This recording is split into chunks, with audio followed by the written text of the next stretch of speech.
Good morning, my dear students. Today I am going to give a lecture on correlation and regression.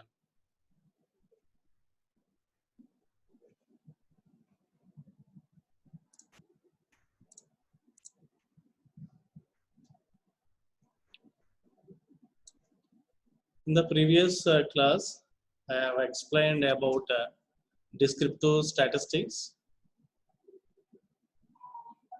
distributions, and inferential statistics.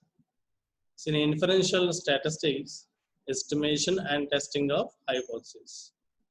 So in a real time, we cannot take entire population data, so that we have to take the samples. So based on the sample statistic results, we have to estimate the population parameters by using point and interval estimation concepts. And also discussed about testing of hypotheses, the significant difference between proportions and significant difference between means. These are the concepts I already covered, and today's learning objectives. At the end of this session, you will be able to understand correlation, regression, and chi-square test.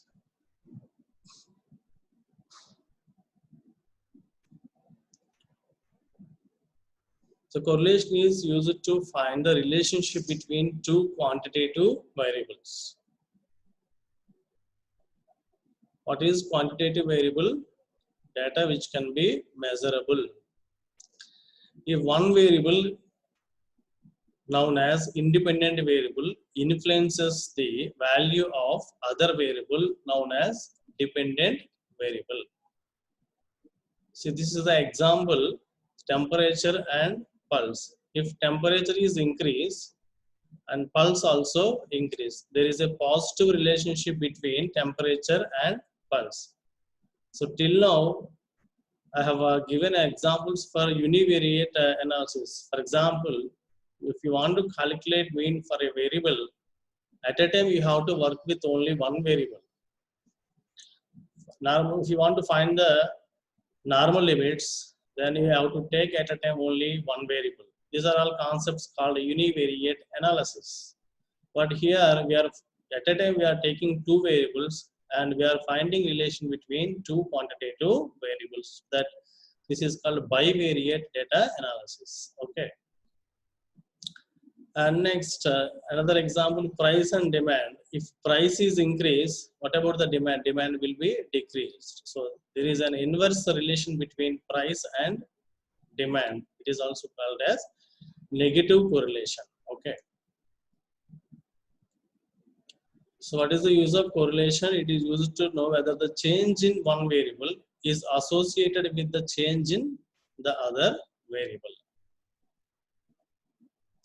So these are the types of correlations. On the basis of direction, correlation is divided into two types. One is positive and second one is negative correlation.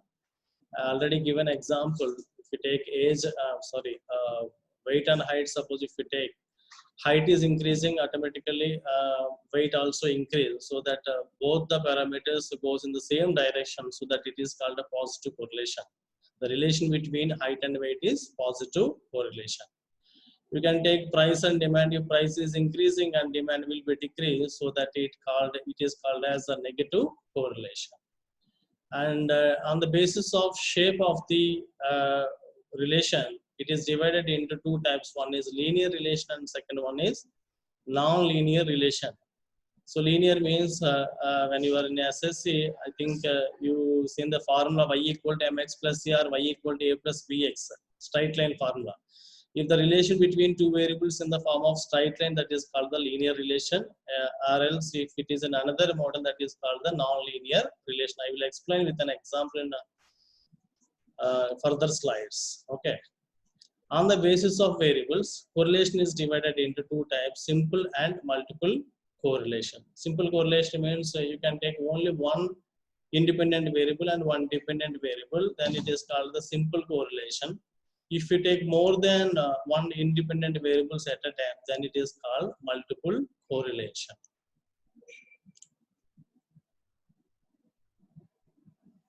So how to represent correlation in the form of graphs? See, this is the graph scatter diagram, and it is also called as dot diagram.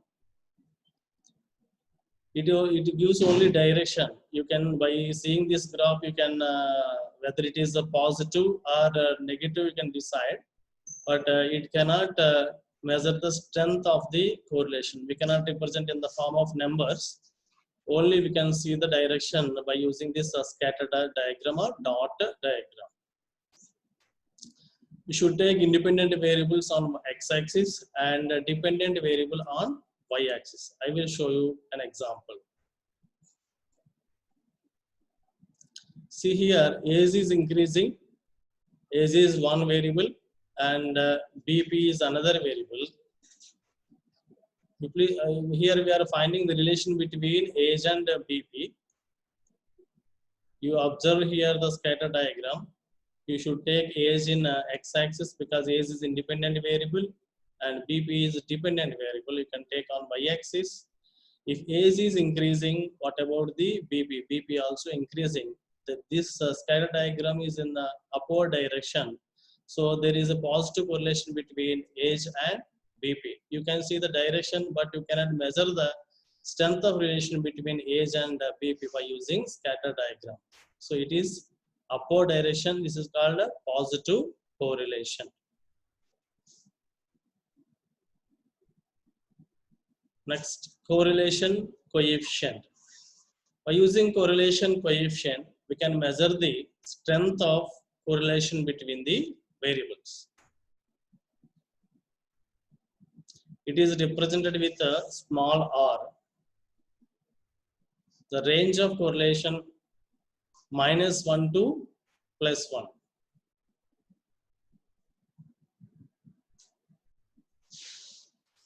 So correlation coefficient range -1 to +1. If R value is -1, then we can call it as perfect negative correlation. If R value lies between -1 to -0.7, then we can call it as strong negative correlation. If R value lies between -0.7 to -0.3, then we can call it as moderate negative correlation. If R lies between -0.3 to 0, then we can call it as weak negative correlation. If R is equal to 0, that means there is no linear relationship between two variables. The same way in the positive side also. If R lies between 0 to 0.3, then we can call it as weak positive correlation. If R lies between 0.3 to 0.7, it is called moderate positive correlation. If R lies between 0.7 to 1, then we can call it as strong positive relation between two variables. If R is equal to 1, then we can call it as perfect positive correlation.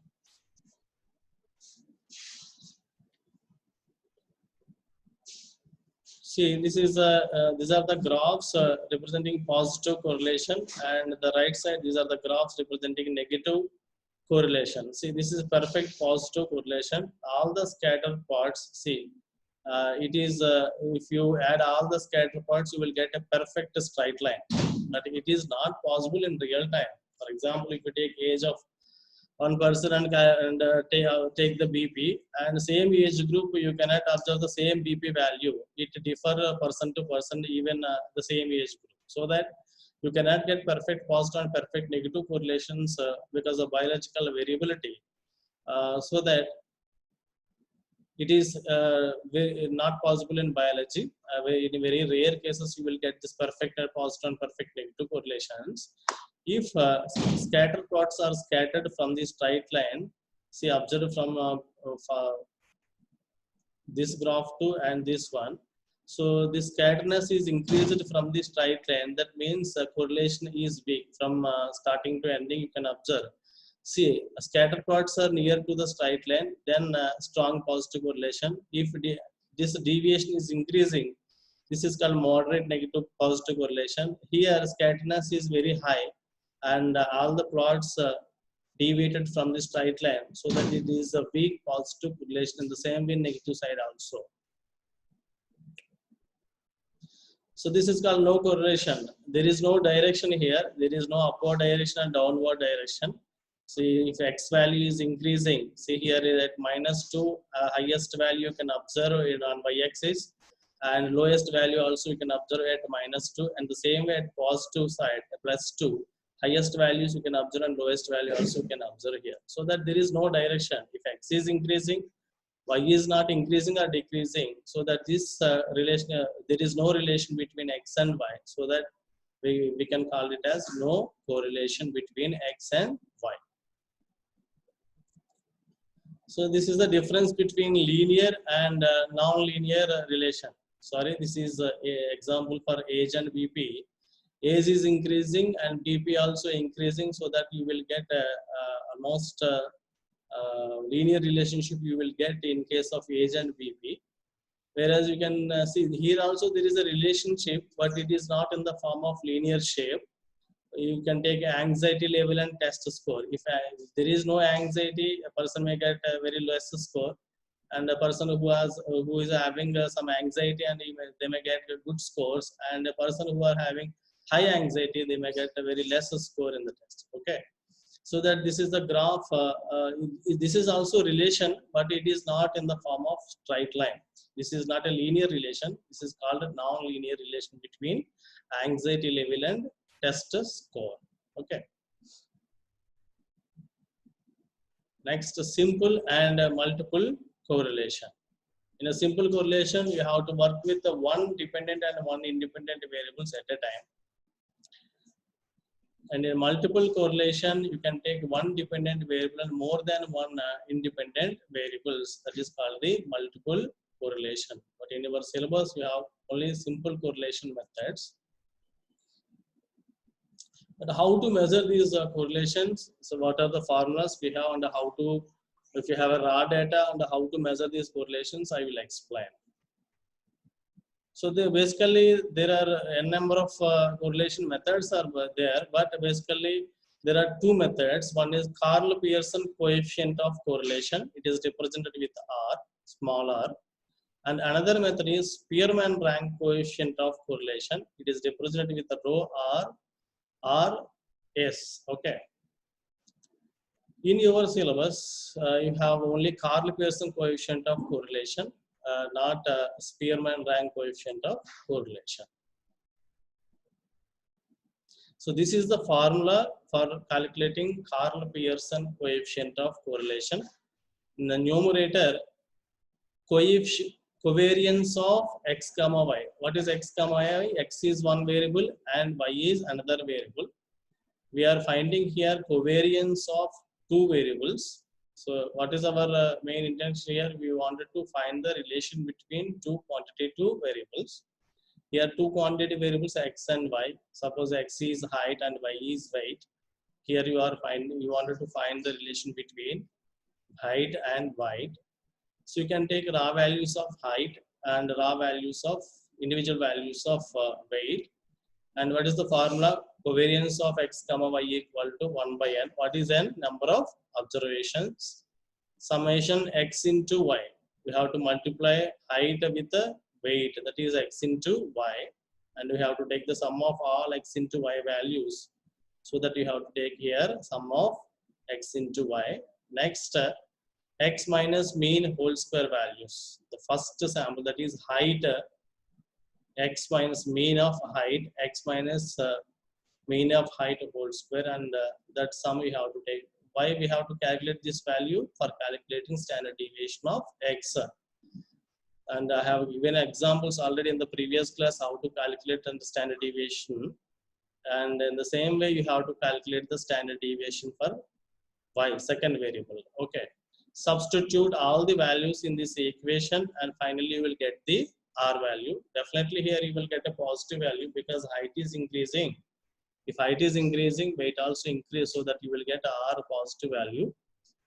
So this is the way you have to calculate the correlation coefficient, Karl Pearson coefficient of correlation, if you have individual values. But in real time, in the practical examination, we don't give real values because it will take time to calculate a standard deviation of x and standard deviation of y. We will give only 10 minutes time for each problem. So directly we will give coefficient of covariance of x comma y value and standard deviation of x and standard deviation of y in the practical examination. And by using these values, you can directly calculate the correlation coefficient. Okay. I will give you one example. So this is the example. Covariance between cigarettes smoked per week and number of years lived was minus 85.9, and standard deviation of cigarettes smoked per week and number of years lived for 12,9 respectively. So here there are two variables. One variable is cigarettes smoked per week, that is one variable, and number of years lived, that is second variable. Here we are finding relation between these two variables, and this is the covariance of x comma y. This is standard deviation of x and this is standard deviation of y. What is the formula for finding Karl Pearson coefficient of correlation? Formula is covariance of x comma y by standard deviation of x into standard deviation of y. So that is equal to minus 85.9 by standard deviation of x 12 into standard deviation of y 9. So finally you get the answer minus 0.795. Our value is minus 0.795. This is strong negative correlation between two variables. Those two variables are cigarette smoked per week and number of years lived. Okay. What is the inference?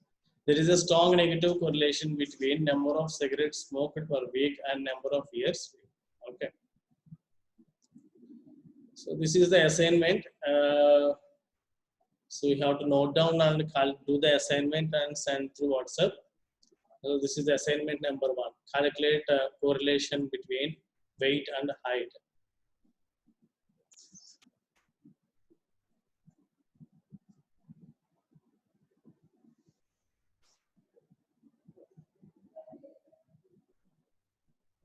And draw the inference also, whether it is a high positive, a strong positive correlation or moderate positive correlation or weak positive correlation. You have to draw the inference. Definitely we will get here a positive correlation because covariance value is not a negative value. Standard deviation is always a positive value. You cannot get negative values here. If a covariance is negative, then you will get a negative correlation. If a covariance is positive, then you will get the positive correlation. See how strong the relation between two variables. I have explained already. Whether it is a strong positive, moderate positive, or weak positive, we can draw the inference. Okay. Next. See how outliers are. Correlation is affected by the outlier. You observe this example here. X is increasing, and from 2 onwards, you can observe the Y is also increasing. There is a positive correlation between X and Y, but you can observe here, in case of one here, value is 40. It may be the typing mistake or it may be the outlier. You have to exclude the outliers whenever you calculate the Karl Pearson coefficient of correlation, because see here, from 2nd to 6th, there is upward direction. You observe here, there is an upward direction, and these scatter plots are near to the straight line.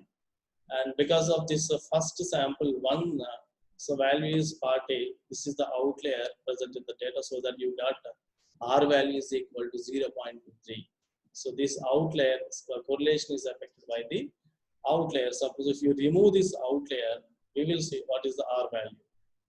See here, if you remove the outlier, see all the scatter plots are very near to the straight line, and here R value is equal to 0.985. Very strong positive correlation between X and Y.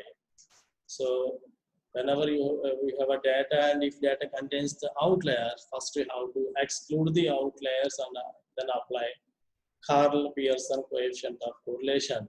Or else, if you want to continue data analysis with the outliers, then there is an alternative formula, that is Spearman rank correlation, we have to apply. Okay. but that is not in your syllabus. I am not explaining how to calculate Spearman rank correlation. Okay. Next, you have to apply Carl Pearson coefficient of correlation if both the variables are quantitative variables and both the variables should follow the normal distribution. I explained what is normal distribution and how to check whether the data follows our normal distribution or not in the previous class. So like that, suppose if we take height and weight, two variables, two quantitative variables, height should follow the normal distribution and weight also should follow the normal distribution. Then only you have to apply Carl Pearson coefficient of correlation. Or else, if data is ordinal or any one of the variable do not follow the normal distribution, in this case we have to apply Spearman rank correlation.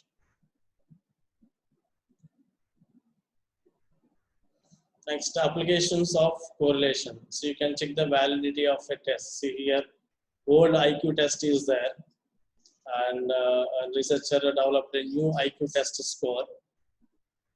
You should get a positive correlation between old IQ test score and a new IQ test score. Then only you can say that new IQ test is valid one. For example, who got a very good score in old IQ test, the same person should get good score in new IQ test also. And a person who got a very less score in old IQ test, and the same person should get less score in new IQ test score, so that you will get a positive correlation between old IQ test and new IQ test. Then you can say that your new IQ test is valid one. Okay. Next, reliability. A new IQ test on two different occasions to the same group of people. You can take data from the samples. You can take the samples data is here, IQ test score, and you can take now. And after some time, you can take from the same group of people, and who got good score now, and in the future, the same person should get the good score in future also. Then you can say that this new IQ test is a reliable one. Okay. Next, the main important concept is regression. If a correlation is strong, you can fit a regression model. By using this regression model, we can predict unknown value of dependent variable by using known value of independent variable if both variables are correlated. See, if a relation is very strong, it may be that strong negative correlation or strong positive correlation. If you know the value of one variable, you can estimate the value of other variable based on the known value of other first variable. Okay, this concept is called the regression. I will explain how to estimate the one variable value based on other variable. First, both the variables should be correlated. Next, correlation and causation. An action or occurrence can cause another, such as smoking causes lung cancer, or it can correlate with others, such as smoking is correlated with alcoholism. If one action causes another, then they are most certainly correlated. But just because two things occur together does not mean that one caused the other, even if it seems to make sense. Okay. So correlation is different and causation is different. If one variable causes the other variable, two variables are correlated, but all correlated variables not. When correlation means one variable causes the other, so that correlation is different and causation is different. Next, I will open chart and you can answer. So, what is the correlation between age and population? If age is increasing, what about the population? That is my question. Options, one is positive and the second one is negative correlation. And I open the chart. So what is the relation between age and population? If age is increasing, what about the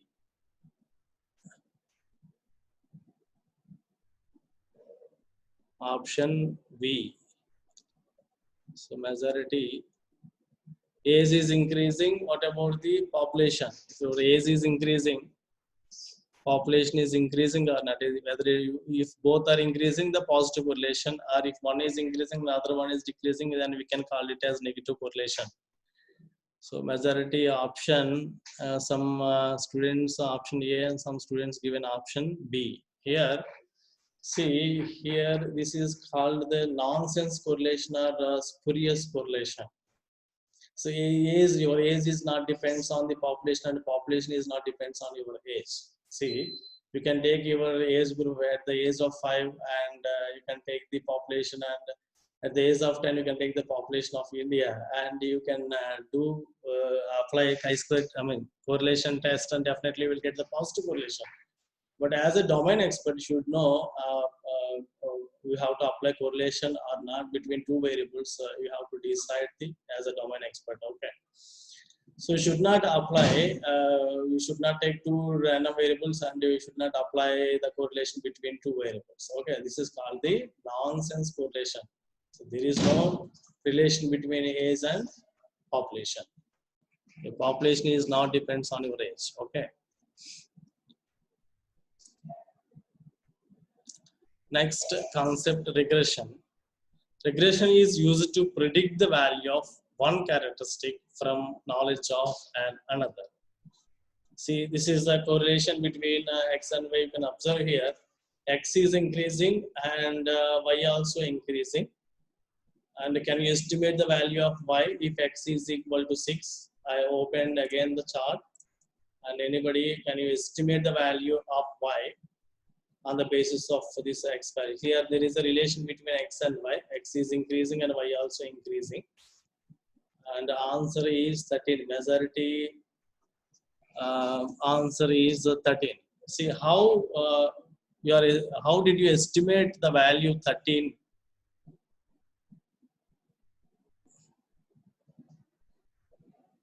My question is linear relationship. Very good. So what is the formula of linear relationship between x and y? So what is linear relationship? So linear relationship means it should be in the form of y equal to a plus bx form. Okay. So y equal to a plus bx or y equal to mx plus c. Here, this is the equation, y equal to 1 plus 2 into x. See, if x is equal to 3, 3 into 2, sorry, x is equal to 1, 2 into 1, 2, 2 plus 1 by value 3. If x equal to 2, substitute 2 here, 2 into 2, 4 plus 1, 5. So this is the linear relationship between x and y. So this is the linear relationship. If you know the value of x, you can substitute the value of x here, and you can estimate the value of y. So this is called the regression equation. When it is possible, if the relation is strong between x and y, then only you can fit the regression model, or else you cannot fit the regression model because you cannot get the good estimated values. Okay. And the original value and estimated value, this difference is called the error. You will get more error if relation is weak, and you will get less error if the relation is very strong. Okay. Next, can you make a linear equation here? This is x is increasing, and here y also increasing. Again, I will open the chart.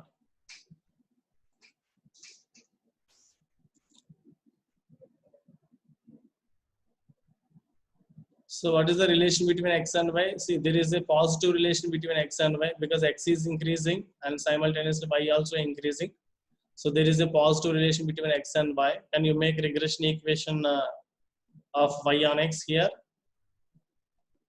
No, because it is not possible because there is no constant increment here. See, one is increasing, observe here, here one is increasing, here increment is 2 to 6, 4 increment is there, and here one is increased in x, here increment is 3, and here one is increasing in x, and here increment is only 1. So here there is a positive correlation, it is an upward direction, but you cannot get a perfect positive correlation here, because in a real time also you cannot get perfect positive correlations because of biological variations. But by using regression equation, we can make y equal to a plus bx form.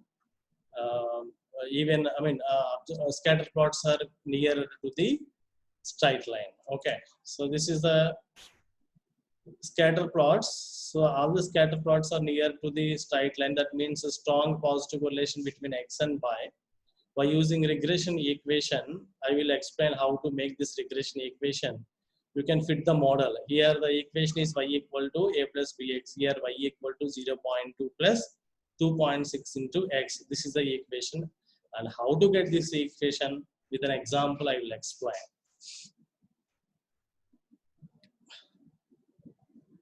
So this is called the regression equation of y on x. This is the formula. So what is y? See, you should take, whenever you calculate the correlation, you have to take at a time two variables, because we are finding the relation between two variables. And here x is one variable and y is another variable. We are estimating here y based on x value. What is y variable?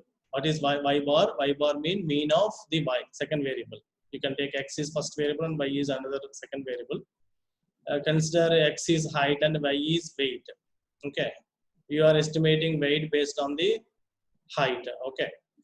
See here, y bar is mean of second variable. What is R? Relation, correlation between x and y. Karl Pearson correlation coefficient is R.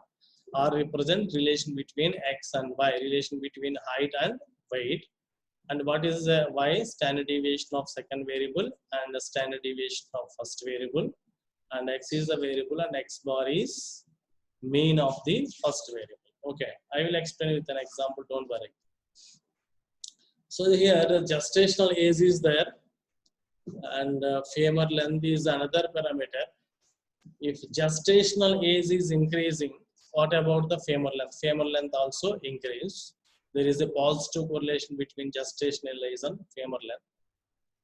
Why we have to estimate gestational age?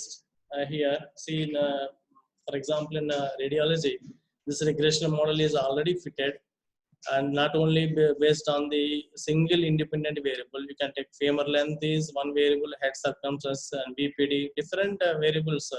All the fetal measurements you can take, and based on those fetal measurements, independent variables, you can estimate the gestational age. If you can estimate the gestational age, you can estimate the date of delivery. Say a person who don't know the last menstrual period information, and based on the fetal measurements, you can estimate the gestational age. How to estimate this gestational age? Based on only femur length, because you don't have multiple linear regression in your syllabus. Only simple linear regression with only one independent variable. I will explain how to fit the model and how to estimate the gestational age if femur length is 75. Here, see, x is increasing. X means gestational age is increasing and femur length is also increasing. We are estimating here gestational age. We have to estimate the gestational age based on the femur length. Okay. Here, gestational age mean value is 31. We have to calculate. See, this is the information available. Based on this information, you have to calculate the mean value of gestational age first. You have to exclude the last one. Based on this information, you have to fit the model. Okay, you have to calculate mean gestational age. In the first class, I explained how to calculate the mean values. And this is the mean gestational age value, and the standard deviation of gestational age, that is equal to 3. And the mean femur length value 63 with a standard deviation 6. And I explained also how to calculate the standard deviation in the second class. Here, what is R value? The correlation between gestational age and femur length, and this is equal to 0.9. Very strong positive correlation between gestational age and femur length. So we have to estimate. First, we have to fit the regression model. Then we have to estimate the gestational age based on femur length. Here, the femur length is 75. We measured by using ultrasound. Based on this information, we have to estimate the gestational age. Okay, that is our goal. So this is the formula. Based on this formula, we can fit the regression model. And we are estimating here, what is we are estimating? Gestational age, so that y is gestational age and x is femur length, and y equal to y bar. Y bar means, what is y bar? We are estimating gestational age y, so that y bar is equal to 31 plus, what is r? Correlation between two variables. What are two variables here? Gestational age and femur length. The correlation value is 0.9 into standard deviation of y, that is equal to 3 divided by standard deviation of x, 6, into x minus x bar value. What is x bar? Femur length, that is equal to mean femur length, that is equal to 61. And you can do calculations. Finally you will get y equal to a plus bx form. This is the linear equation between gestational age and femur length.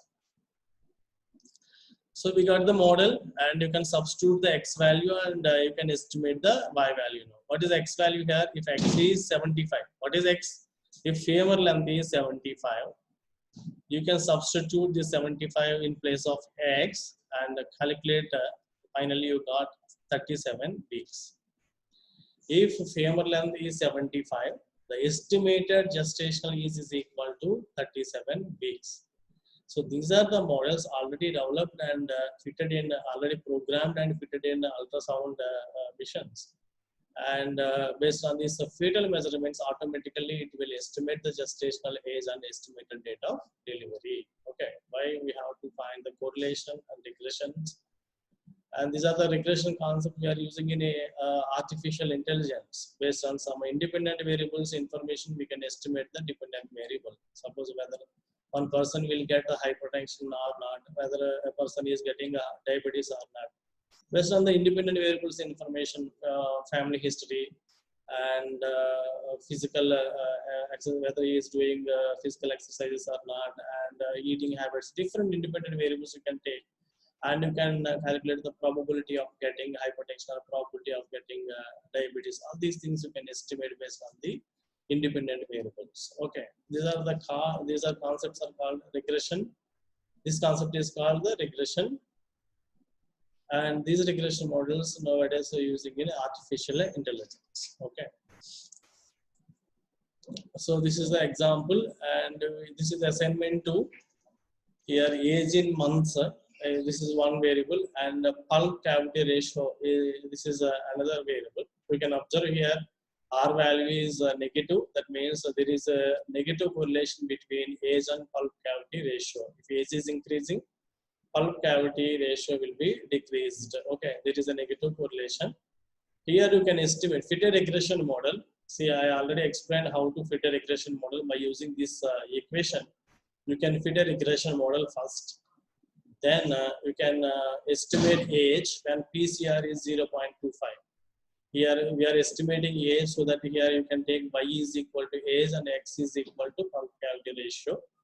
By using this formula, we can fit first regression model, then substitute this 0.25 in place of x, and then estimate the age. Okay. This is assignment number 2.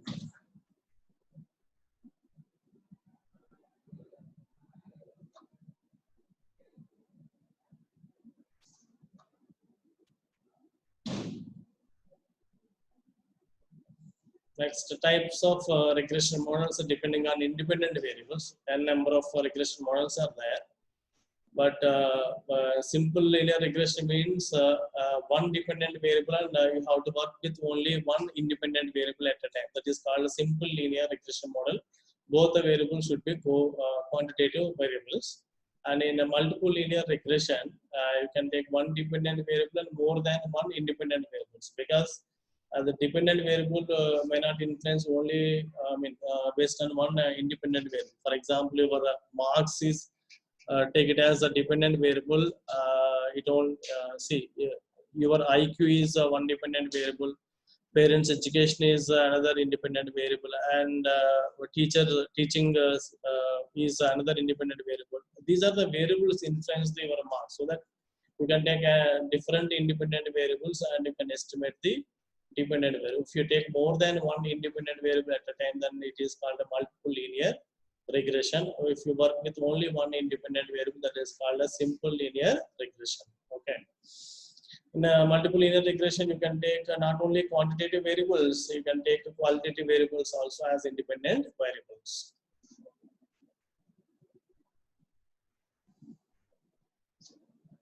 So this is the difference between simple and multiple linear regression. Next, chi-square test. Here, chi-square test is also used to find a significance between two or more proportions. In the previous class in inferential statistics, I have given an example for how to find the significance between two proportions. First, you have to calculate the standard error of two proportions. Next, you have to multiply the standard error with 2. And next, to calculate the observed difference, proportion 1 minus proportion 2, the first group proportion, second group proportion. And if observed difference is greater than the 2 times the standard error, then we can call it as significant difference. What is our null hypothesis? There is no significant difference between two groups. I mean, significant difference between the proportions of two groups. What is our alternative hypothesis? There is a significant difference between the proportions. That is our alternative hypothesis. If observed difference is greater than the 2 times the standard error, we can reject the null hypothesis and favor to the alternative hypothesis. This is the examples we already discussed in the previous class, and you did some assignments also. But by using the chi-square test, you can find the significance, the difference between two proportions. Not only two proportions, you can take more than two proportions, and at a time you can find the significance among the proportions. So that is the advantage of chi-square test. And second one is it is also used to find association between two variables. I will explain with an example.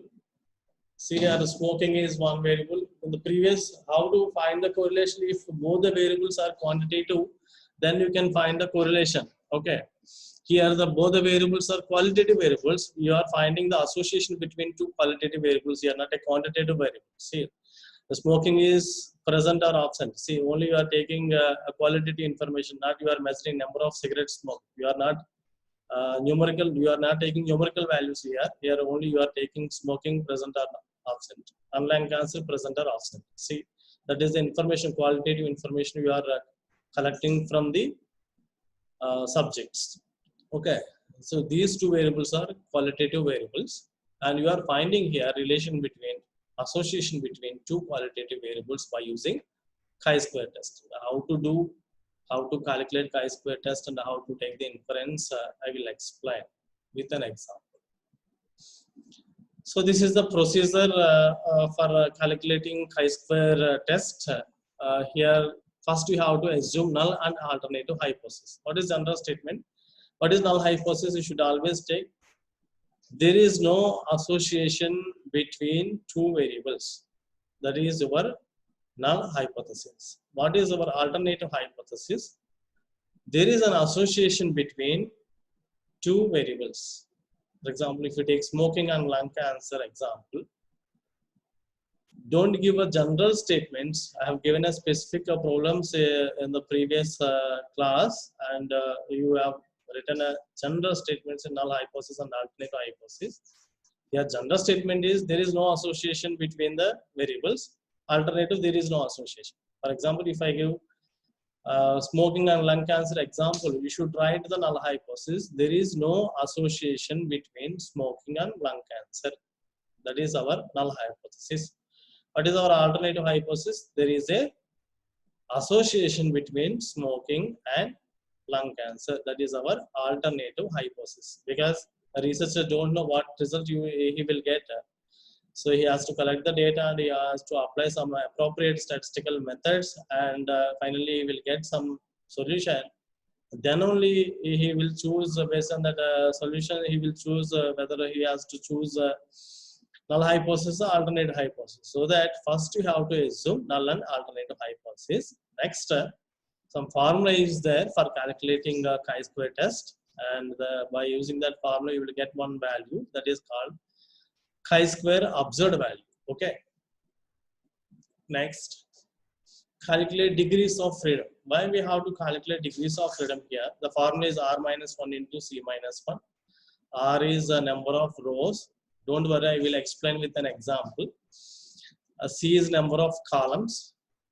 So number of rows minus 1 into number of columns minus 1, you will get 1 degrees of freedom. Why we have to calculate degrees of freedom? Like logarithms tables, so chi-square fixed tables are there. If you want to find chi-square table value, first we have to calculate degrees of freedom. Based on these degrees of freedom, you can find the table value of chi-square. Okay, so that is why you have to calculate degrees of freedom.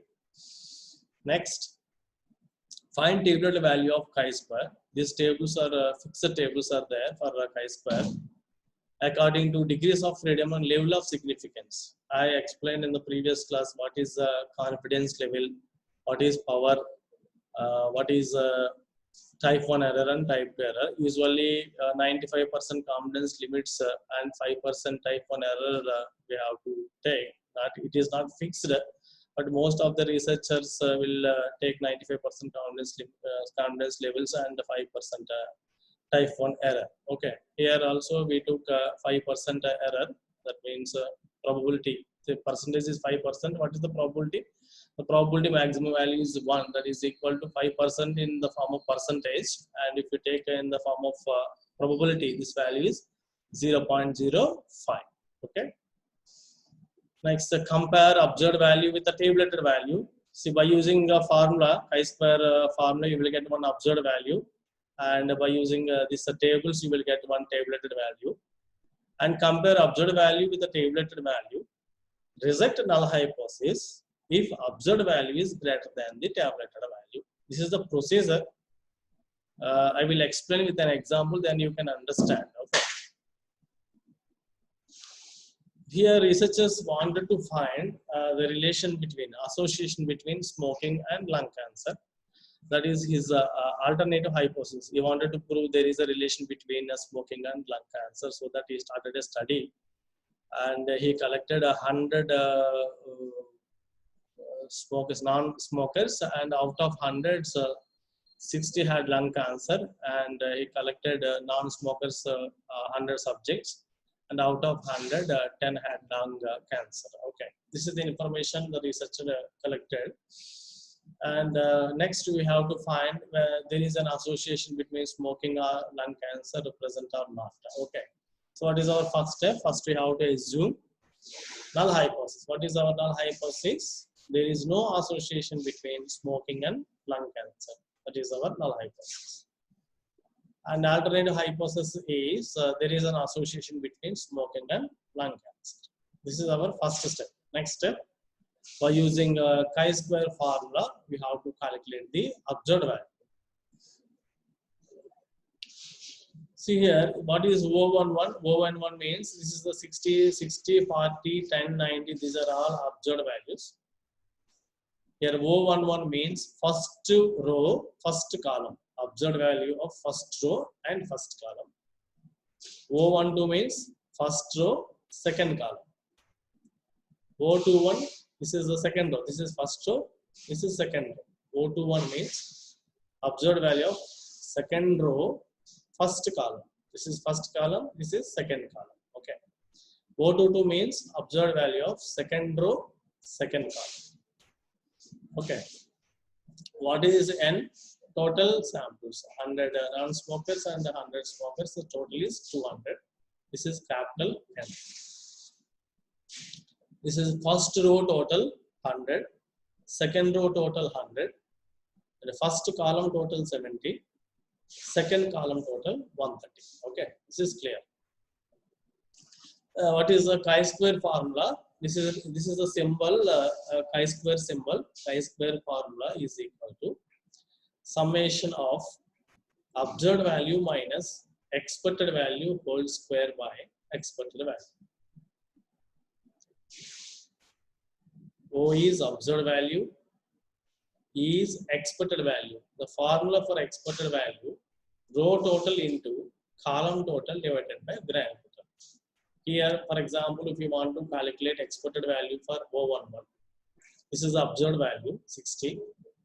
If you want to find the expected value for 60, here you have to take this corresponding row total, that is 100. 100 is corresponding column total, that is 70. 100 into 70 divided by grand total. What is grand total here? Capital N, that is equal to 200. For 40 row total 100, column total 130, 100 into 130 divided by 200. Okay. For see, this is the second column, first row 10. If you want to calculate expected value for this observed value, this row total 100 into this column total 10, column total is 70 divided by grand total 200. And for this row total 100 into column total 130 divided by grand total 200. Okay, this is the way you have to calculate the expected values for each observed value. Okay, so the first O11 is 60. The same data I represented in this table. See, O11 is 60, O12 40, and O21 10, and O22 90. And E11, this is the expected value. This O11 row total into column total divided by grand total. So this O11 row total 100, column total 70, 100 into 70 by 200. So this is the way you have to calculate all expected values. Next, what is the formula? Observed value minus expected value whole square. This is in numerator. So that first you have to subtract all the expected values from the observed values. See here, observed value is 60 and expected value is 35. You can subtract expected value from the observed value. 60 minus 35, that is equal to 25. So what is next step? All O minus E values in the third column. Next, what is next step? O minus E whole square. This is the numerator value, so that we have to square all these O minus E values. It is in the fourth column, O minus E whole square values. Okay, these are the values of O minus E whole square. Next, when you have to take the summation of all these values, first you have to divide O minus E whole square values with the expected values. Here O minus E whole square value is 625. We have to divide with the expected value. What is expected value here? 35. 625 by 35. Then you will get the 17.9. Next, O minus E whole square by E. E value here 65. 625 by 65, you will get 9.6 here. So like that you have to calculate O minus E whole square by E values. This is the last column. And you can take, what is summation? You can add all the values of O minus E whole square by E values. So this total is equal to 55. This is chi-square observed value. So what is next step? Next step is you have to calculate the degrees of freedom. That is R minus 1 into C minus 1. How many rows are there? R means number of rows. Total 2 rows are there. And C minus 1 is total columns minus 1. Total we have 2 columns. So 2 minus 1 into 2 minus 1, that is equal to 1. Here we got degrees of freedom is equal to 1. Why we have to calculate degrees of freedom? For finding tabulated value of chi-square. Okay. So these are the table values in the PARCC textbook. You can see these are tabulated values of chi-square. See, we choose probability value 0.05, 5% error, type 1 error. Probability of type 1 error also, that is 5%. If you take percentage, if it is a probability, maximum value is equal to 1. So that this value is 0.05. Okay. If you take only 1% error, then what is the value of P? 0.01. But here we have taken 5% error. That means the probability is 0.05.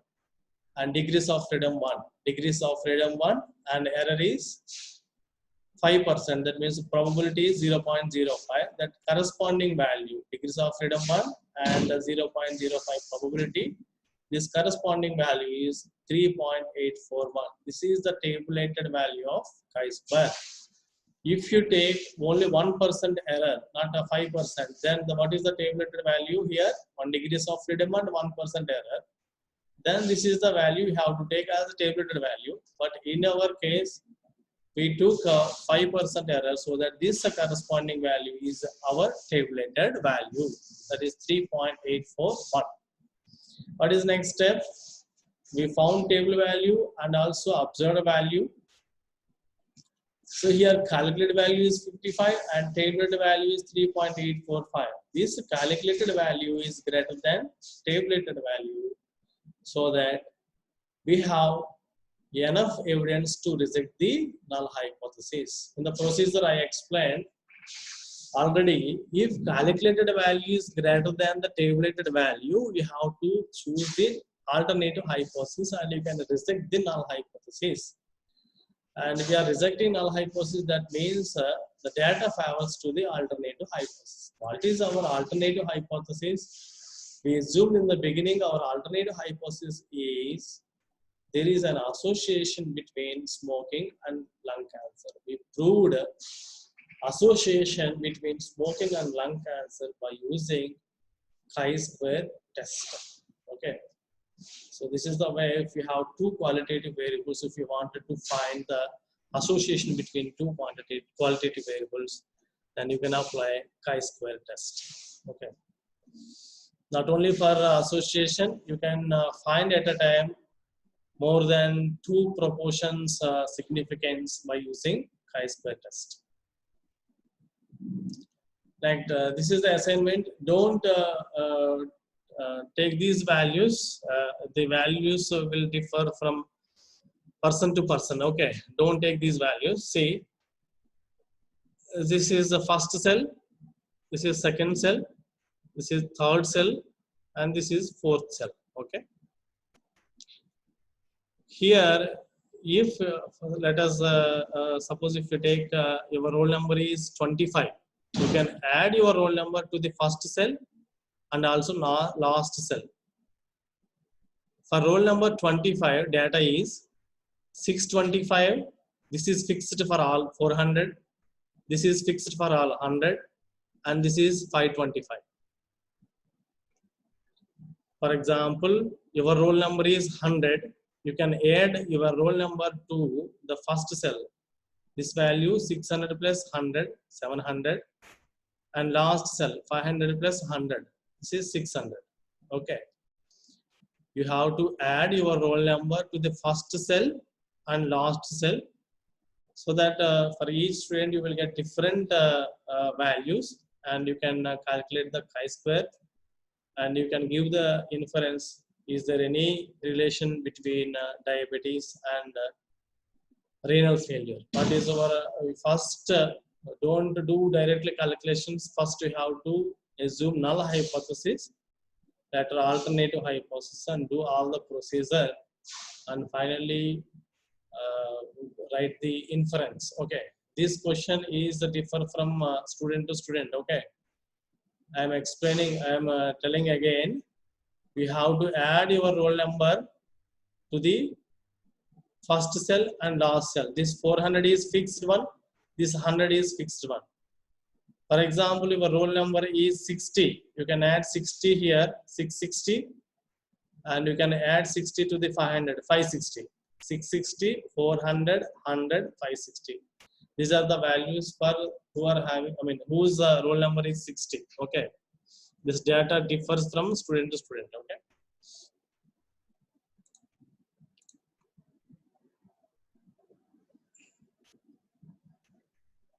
This is not a hall ticket number. Already given register numbers. Don't use your hall ticket number. Use roll number. Roll number. Our college has given a roll numbers. Those roll numbers you can add to the first cell and the last cell. So this is the assignment 3. It is not uniform to all. It will values are differ from student to student. Next. So this is a first question. Karl Pearson correlation coefficient is used to Fine. Don't write ABCD options. You write the complete answer and explain why you have to choose a particular option. You have to give the explanation also for each MCQ. This is MCQ 1. This is 2.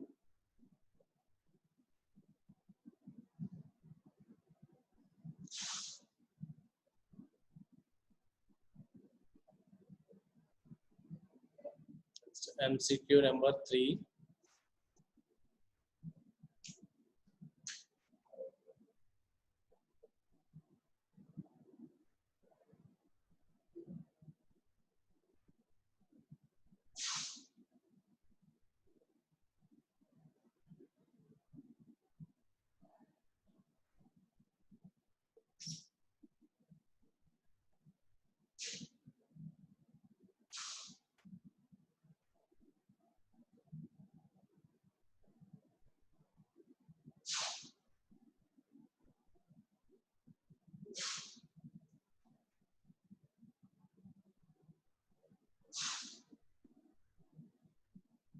And you have to write inference here, not only R value, you have to write how the correlation between X and Y, how it, I mean, whether it is strong positive, strong negative, or weak negative, or moderate negative. You have to write the inference also for this question. Okay.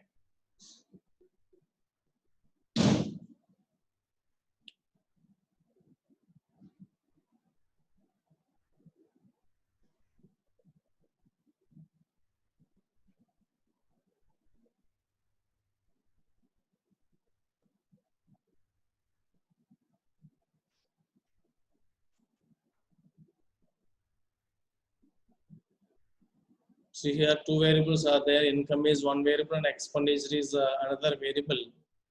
So we know that there is a positive relation between expenditure and income. If income is increasing, expenditure also increasing. So here option A, 1 minute.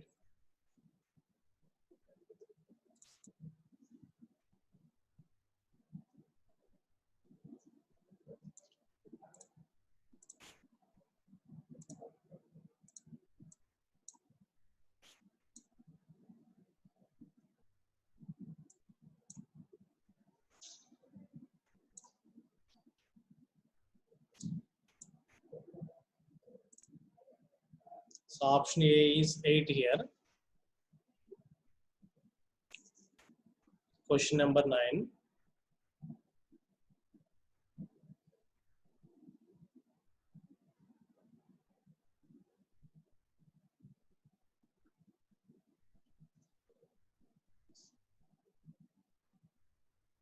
Question time.